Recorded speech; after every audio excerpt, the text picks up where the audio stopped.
লিখিত পরীক্ষায় pass marks না পাওয়ায় ৪৭তম বিসিএস এর টেকনিক্যাল ক্যাডারে খালি থাকলো ২,১৬৭টি পদ। পাবলিক সার্ভিস কমিশন পিএসসির চেয়ারম্যান ডক্টর মোবাশ্বের মোমিন বলেছেন, প্রশ্নপত্রের ধরনে কিছুটা পরিবর্তন এলেও উত্তরপত্র মূল্যায়নে প্রার্থীর ন্যায্যতা নিশ্চিত করা হয়েছে। জটিলতা কমাতে টেকনিক্যাল ও সাধারণ ক্যাডারের পরীক্ষা আলাদাভাবে নেয়ার কথাই ভাবছে কমিশন। রিপোর্ট সৈয়দ আব্দুল মুহিতের। হাজারো স্বপ্ন, হাজারো পদশূন্য। বিসিএসে চাকরি মানে দীর্ঘ প্রস্তুতি, অনেক ত্যাগ আর অনিশ্চয়তার লড়াই। কিন্তু এবার সেই লড়াইয়ের শেষ প্রান্তে থেমে গেছে ২,০০০-এর বেশি টেকনিক্যাল ক্যাডারের পদপ্রার্থী। পদও ছিল, প্রার্থীও ছিল, তবুও সুপারিশ করা যায়নি। প্রশ্ন উঠেছে, প্রস্তুতিতে ঘাটতি না পরীক্ষা পদ্ধতির নতুন বাস্তবতা। পিএসসির তথ্যমতে ৪৭তম বিসিএসে শূন্য পদ ৩,৪৮৭টি, ক্যাডার পদে ১,৩২০।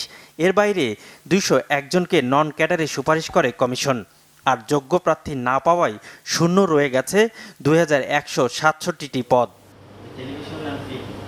বাংলাভিশনকে একান্ত সাক্ষাৎকারে পিএসসি চেয়ারম্যান ডক্টর মোবাশ্বের মোমেন বলছেন, এই ফল কমিশনের কাছেও অস্বস্তিকর। তবে সংকট সাধারণ ক্যাডারে নয়, টেকনিক্যাল ক্যাডারে। লিখিত পরীক্ষায় অনেক প্রার্থীর পাস নম্বর না পাওয়ার কথা উল্লেখ করেন তিনি। টেকনিক্যাল ক্যাডার, ফর এক্সাম্পল আপনি ধরেন বাংলার শিক্ষক হবেন, তো আপনার পরীক্ষাটা তো আপনাকে পাস করতে হবে। বাংলায় মিনিমাম যে নম্বরটা দেওয়া আছে সেই নম্বরটা আপনাকে পেতে হবে, তা না হলে তো আমি তো রেকমেন্ড করতে পারবো না। সো আমার মনে হয় যে এটা কোনো এমন না যে আমাদের কোনো পরিকল্পনার অংশ, এটা অ্যাজ ইট ইজ হচ্ছে। ইয়েস, একটা জিনিস আমরা করার চেষ্টা করেছি, সেটা হলো যে প্রশ্নপত্রের যে ধরন, সেই ধরনের মধ্যে একটু পরিবর্তন এনেছি। ফল প্রকাশের পর খাতা মূল্যায়ন পদ্ধতি নিয়ে করা অভিযোগ নাকচ করে দিয়েছেন পিএসসি চেয়ারম্যান।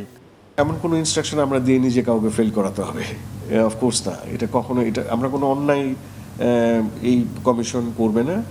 এখানে বিষয়টা হয় যে আমরা সার্কুলার পদ্ধতিতে খাতা দেখার বিষয়টা আমরা এখন করছি, এটাতে কোয়ালিটি ইভ্যালুয়েশন হয় আমার কাছে মনে হয়, এবং এটা কিন্তু স্বীকৃত।